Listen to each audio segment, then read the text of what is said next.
Assalamualaikum teman-teman semua. Selamat pagi, selamat siang, selamat malam, dan selamat beraktivitas semuanya. Di sini saya akan menjelaskan kepada teman-teman semua tentang neuropsikologi impairment dan jenis-jenisnya. Tapi di sini kami lebih berfokus pada jenis-jenisnya sesuai dengan materi kami. Nah, sebelum memasuki materi, perkenalkan, saya Reza. Kali ini saya diberikan kesempatan untuk menjadi moderator sekaligus pemateri. Dan saya juga ditemani oleh rekan saya yaitu Sri Wayuni yang akan menjadi pemateri setelah saya. Oke, yang pertama, apa sih neuropsikologi itu? Nah, menurut Lezak 1995, neuropsikologi adalah ilmu terapan yang mempelajari ekspresi perilaku dari disfungsi otak. Ada juga pengertian lain, neuropsikologi adalah bagian dari psikologi klinis dan eksperimental yang berupaya mempelajari hubungan struktur dan fungsi otak dengan proses dan perilaku psikologis. Oke, selanjutnya ada jenis-jenis neuropsikologi. Apa saja jenis-jenisnya? Yang pertama ada gangguan vaskular cerebral. Yang kedua ada cedera otak traumatis. Yang ketiga ada epilepsi. Yang keempat ada tumor. Yang kelima ada sakit kepala. Yang keenam ada infeksi. Yang ketujuh ada gangguan neuron motorik dan sumsum tulang belakang. Dan yang terakhir yang kedelapan yaitu ada gangguan tidur. Nah, jenis yang pertama ini adalah gangguan vaskular cerebral. Gangguan vaskular cerebral ini, jika gangguan ini melibatkan penyempitan pembuluh darah atau terjadi pendarahan di otak, maka yang akan terjadi adalah kecacatan dan atau kematian. Nah, di dalam gangguan vaskular cerebral ini ada beberapa tipe. Yang pertama iskemia cerebral, yang kedua ada migraine stroke, yang ketiga ada pendarahan otak, yang keempat ada angioma dan aneurisma.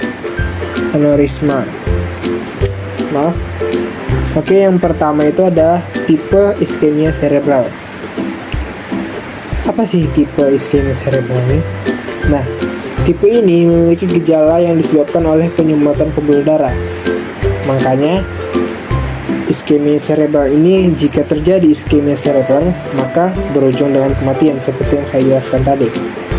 Nah, yang kedua adalah migraine stroke. Nah, migraine stroke ini seperti orang-orang pada umumnya yang sakit kepala, dan ini biasanya terjadi di usia 40 tahun ke bawah. Nah, selanjutnya ada pendarahan otak, tipe pendarahan otak. Nah, penyebab yang paling sering terjadi pada pendarahan otak karena tekanan darah tinggi atau hipertensi. Oke. Yang terakhir ada tipe dari gangguan vaskular cerebral ini angioma dan aneurisma. Nah, ini adalah kumpulan pembuluh darah abnormal bawaan yang mengalihkan aliran darah normal. Jadi aliran darah normal itu dialihkan ke pembuluh darah yang lain. Oke, selanjutnya ada jenis epilepsi. Nah, epilepsi ini adalah gangguan otak yang disebabkan oleh kejang spontan dan pelepasan abnormal neuron otak yang berakibatkan seperti tumor, infeksi, dan lain-lain. Nah, epilepsi ini terbagi menjadi 4 klasifikasi. Yang pertama ada kejang vokal. Menurut John Hackling Jackson 1870, kejang vokal kemungkinan berasal dari titik fokus di neurokorteks yang mewakili wilayah tubuh tempat gerakan pertama kali terlihat. Maksudnya, kejang vokal ini dimulai dari satu tempat di dalam tubuh lalu menyebar ke seluruh tubuh. Oke, selanjutnya ada kejang umum. Nah, kejang umum ini bisa kita lihat atau dapat ditandai dengan hilang kesadaran dan aktivitas motorik stereotipik. Oke. Nah, selanjutnya lagi ada kejang akinotik. Ini hanya terlihat pada anak-anak. Pada anak-anak kecil. Misalnya, seorang anak yang bermain, tiba-tiba dia jatuh tanpa ada stimuli sedikit pun. Biasanya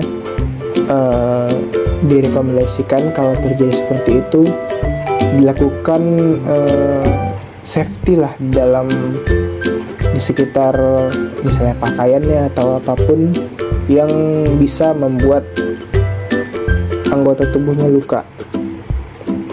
Nah, yang terakhir itu ada kejang mioklonik atau kejang masif.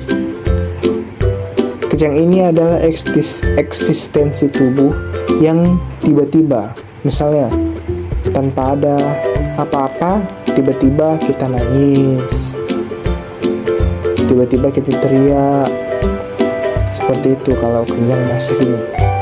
Nah, oke, mungkin itu saja dari saya. Selanjutnya saya serahkan kepada rekan saya yaitu Sri Wahyuni. Kepada Sri Wahyuni dipersilahkan. Baik, saya Sri Wahyuni akan melanjutkan materi dari teman saya tentang gangguan neurologi. Yaitu yang keempat ada gangguan tumor. Tumor atau neoplasma adalah massa jaringan baru yang bertahan dan tumbuh secara independen dari struktur sekitarnya dan tidak memiliki kegunaan fisiologis. Tumor otak tumbuh dari glia atau sel pendukung lainnya, bukan dari neuron.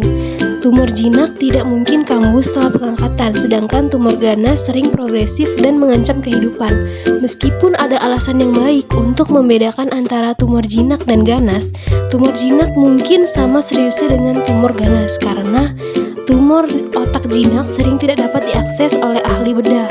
Banyak jenis tumor mempengaruhi otak dan tidak ada daerah otak yang kebal terhadap pembentukan tumor. Gangguan selanjutnya ada sakit kepala. Semua orang pernah mengalami gangguan sakit kepala. Sakit kepala merupakan gangguan neurologis seperti migrain, sekunder untuk penyakit neurologis seperti tumor atau infeksi, atau mungkin akibat dari faktor psikologis, terutama stres, seperti pada sakit kepala tegang. Sakit kepala sendiri terbagi menjadi dua. Yang pertama ada migrain dan non-migrain. Yang keenam ada infeksi. Infeksi adalah invasi tubuh oleh mikroorganisme, penyebab penyakit atau patogen dan reaksi jaringan terhadap kehadirannya dan terhadap toksin. Infeksi sendiri terbagi menjadi tiga. Yang pertama itu ada infeksi virus, yang kedua ada infeksi bakteri, dan yang ketiga ada infeksi parasit. Gangguan yang selanjutnya adalah gangguan neuron motorik dan sumsum. Beberapa gangguan gerakan akibat kerusakan baik pada sumsum tulang belakang ataupun proyeksi kortikal ke sumsum tulang belakang, termasuk miastenia gravis, polio, multiple sclerosis, paraplegia, sindrom Brown-Sequard, dan hemiplegia. Kemudian yang kedelapan ada gangguan tidur. Gangguan tidur sendiri terbagi menjadi dua. Yang pertama ada narkolepsi. Ini adalah gangguan di mana seseorang sering mengantuk dan selalu ingin tidur di dalam waktu yang berdekatan. Yang kedua ada insomnia. Ini adalah kebalikan dari narkolepsi, di mana seseorang sangat sulit untuk melakukan tidur atau mengantuk. Terima kasih, ini saja materi dari saya sebelumnya. Oke, terima kasih kepada Sri Wahyuni yang telah menjelaskan materi lanjutan dari jenis gangguan neuropsikologi. Nah, mungkin itu saja materi yang dapat kami sampaikan kepada teman-teman sekalian. Kami mohon maaf atas kekurangan dan ada pengucapan kata yang salah. Jika ada pertanyaan, silakan letak di kolom komentar. Terima kasih. Assalamualaikum warahmatullahi wabarakatuh. Selamat pagi, selamat siang, selamat malam, dan selamat beraktivitas.